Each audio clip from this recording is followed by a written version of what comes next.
Olá, pessoal, LC Belém fala tudo e mais um vídeo, né, do dia a dia. As notícias vão chegando e nós vamos fazendo vídeo e hoje eu vi um vídeo muito, mas muito intrigante. Eu vou postar um vídeo da Rede Globo, aquela que faz parte do arsenal midiático do atual governo, mas eu quero que você preste muito, mas muito bem atenção no que a jornalista da Globo vai falar. Você presta atenção e nós vamos comentar sobre isso. Zé, quem consegue... Conversei com fontes importantes, inclusive do Supremo Tribunal Federal, que me dizem o seguinte: há algumas dúvidas. Veja só, fontes muito importantes do Supremo Tribunal Federal, do STF. Ela conversou com fontes. Esse plural foi mais de uma pessoa.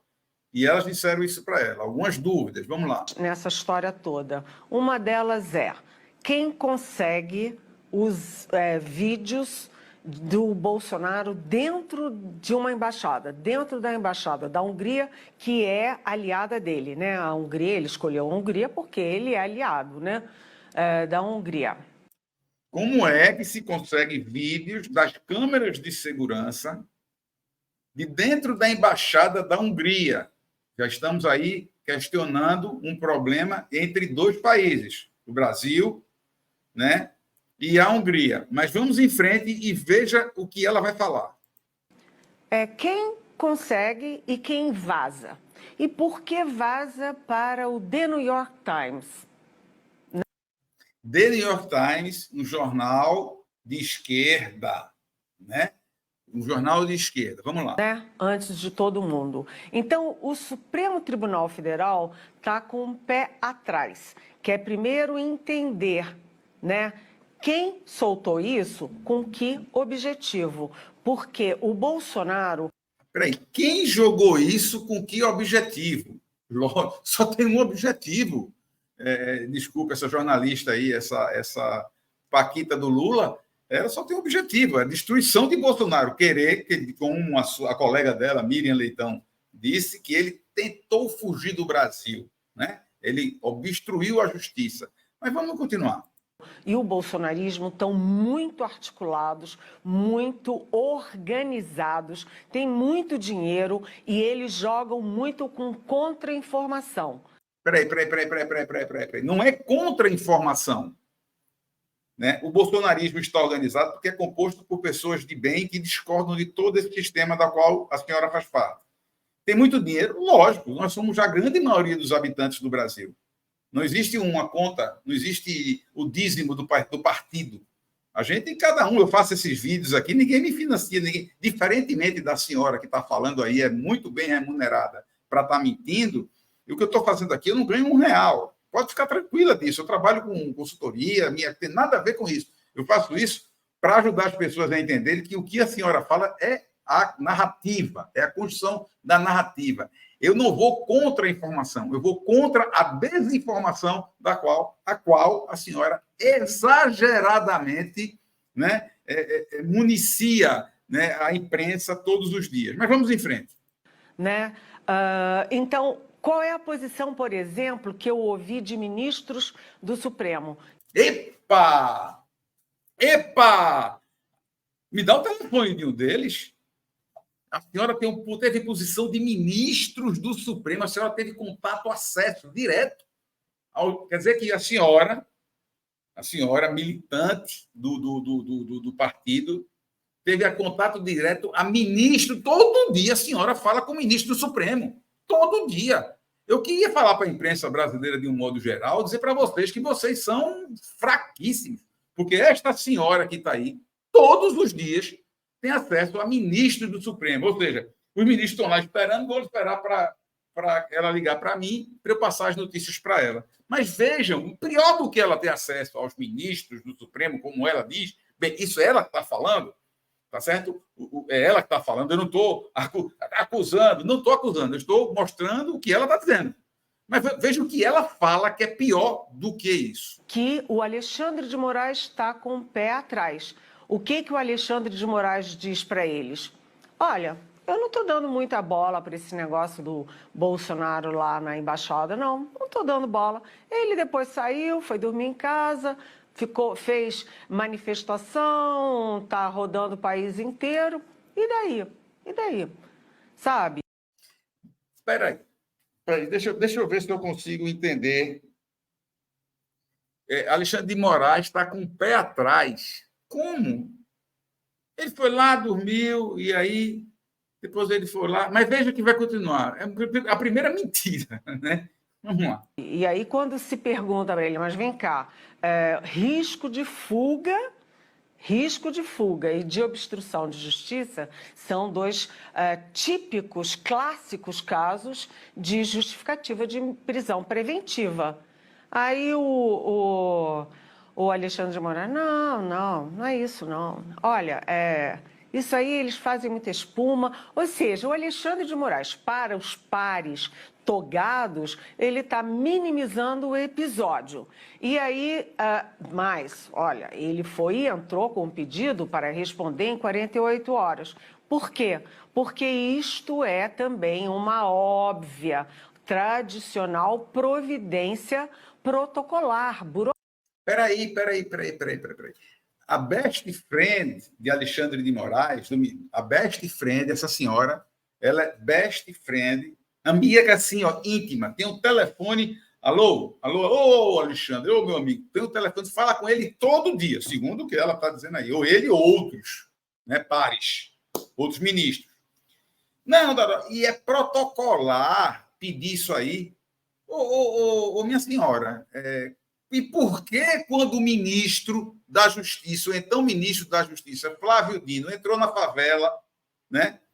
Entrou na favela só com seus seguranças particulares, dentro de uma comunidade dominada pelo narcotráfico, por que não houve uma solicitação de justificativa? O que é que o senhor foi fazer lá? Ilustríssimo senhor ministro da Justiça e atual ministro do Supremo Tribunal Federal, Flávio Dino.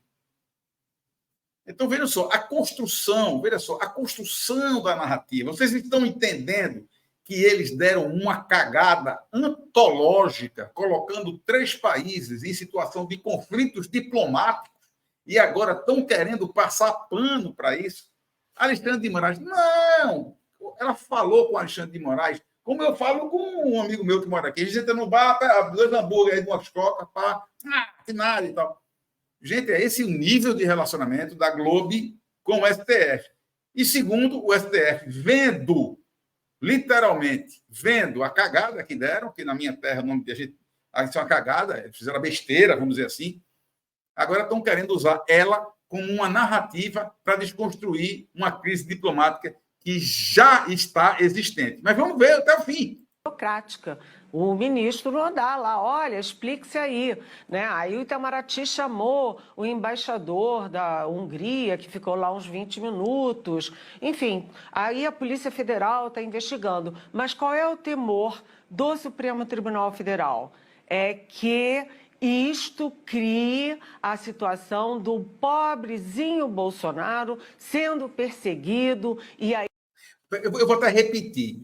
Pobrezinho. Veja só, a esquerda, isso é uma metodologia, uma técnica, que você diz a realidade, querendo fazer com que aquela realidade seja uma invenção.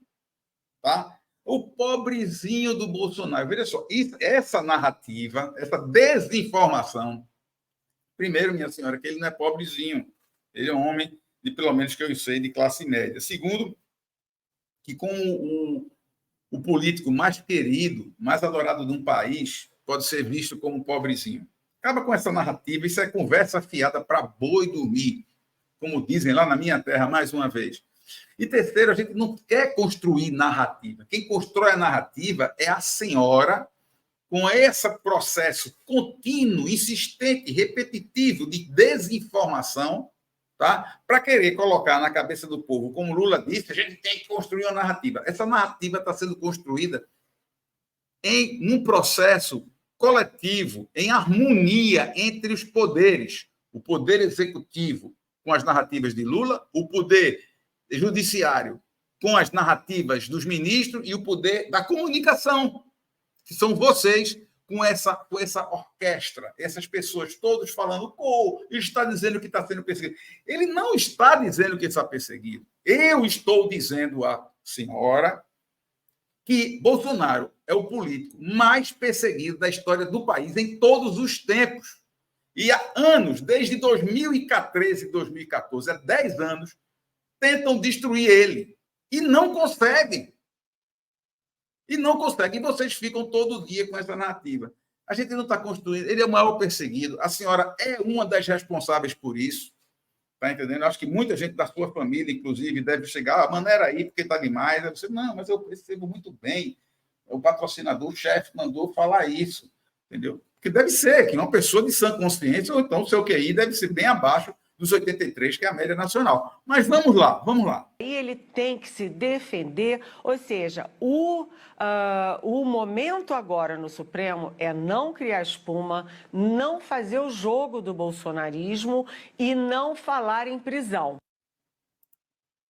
O momento agora do Supremo é limpar a besteira que eles fizeram de criar uma crise diplomática entre Brasil, Estados Unidos, tá certo, e Hungria. Esse é o momento do Supremo.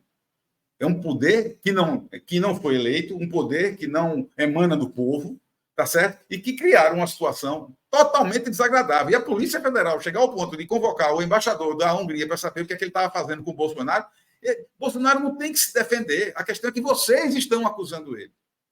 A questão do Bolsonaro todo dia se defende há muitos anos, desde antes dele ser presidente, e em todos os dias, de todos os anos do seu governo. Bolsonaro passou a vida inteira a se defender, e eu já disse, pessoalmente, às pessoas que estão do lado dele, que eu não tive acesso a ele, e digo aqui no meu vídeo, que eu, Bolsonaro, parava de dar resposta. Não tem que dar satisfação para ninguém, não. O ônus da prova é de quem acusa. A Miriam Leitão tem que provar na justiça que Bolsonaro tentou fugir do país quando foi para o consulado, a embaixada da Hungria. Certo? Tem que provar na justiça. Se a justiça do Brasil, ela que se diz que é séria, né? Ela que se diz, eu não acredito, de tantos escândalos que existem na justiça, eu não acredito na justiça dos homens, como um todo, não acredito. Tá? Não acredito. E a do Brasil está muito longe de ser algo que as pessoas possam acreditar. Isso aí é fato. Ah, por que você não acredita no Brasil? Eu não acredito na justiça do Brasil, porque no Supremo Tribunal Federal as pessoas mandam convocar um presidente da República, ex-presidente, porque foi fazer uma visita a um amigo na embaixada. Enquanto o outro ministro vai para o meio da favela, para o meio dos traficantes, entra e volta e ninguém pergunta o que ele foi fazer lá. Se são 2 pesos e 2 medidas, como é que eu posso acreditar? No partido de futebol, a regra é para os 2 times. Em qualquer disputa, a regra é para os 2 times. Como é que eu posso acreditar numa justiça que, durante uma eleição, proibiu o presidente da República, tá certo, de fazer um vídeo na sua casa? Proibiu ele dizer que o outro presidente foi preso porque foi ladrão. E não foi. Proibiu ele dizer a verdade. Enquanto, do outro lado, o que ganhou a eleição, que o STF, que o TSE colocou ele lá, chamava o presidente atual ainda de genocida e ninguém fazia nada. Você quer que eu acredite nessa justiça? E um STF que se passa, me desculpe, ilustríssimos senhores ministros do STF, de ser best friend de comentaristas da Rede Globo, vocês estão muito longe, tá certo? Da postura, tá certo? Da moral e da ética que o cargo de vocês exigem. Vocês estão muito longe. Porque esta senhora aí está dizendo ao vivo, numa emissora, patrocinada pelo governo, que tem conversas diárias com o ministro do STF e dando fatos, detalhes, com requintes do que ela fala. É uma vergonha para o país. Aí vocês querem que a gente acredite nisso? LC Belém fala tudo em 1 minuto e mais um vídeo mostrando o Brasil. Mostra a tua cara, quero ver quem paga. Transformar o Brasil inteiro, no país inteiro, no puteiro, pois assim se ganha mais dinheiro. Ah, Cazuza,